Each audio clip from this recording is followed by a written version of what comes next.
Barkanmu da zuwa wannan bidiyo. A gurguje zan nuna muku yadda ake siyan OMD token a Trust Wallet. So first of all, in kun zo BSC scan za ku zo ku copy contract address ɗin OMD ne kamar yadda kuka gani a haka.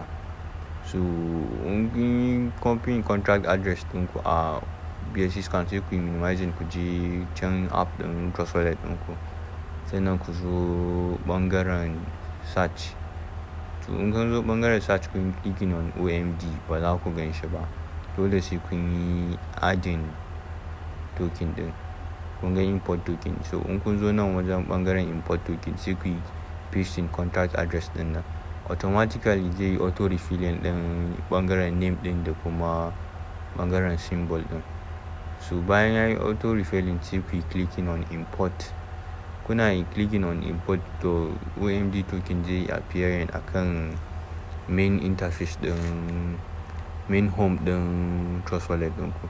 Za ku iya shiga sai ku yi duba wannan ɗinku. To kuma in kun zo ɓangaren manage crypto sai ku zo ku yi searching kamar yadda kuka gani a nan. Ku zo ɓangaren search bar, kuna searching OMD zai yi muku appearing shi ma a search bar ɗin.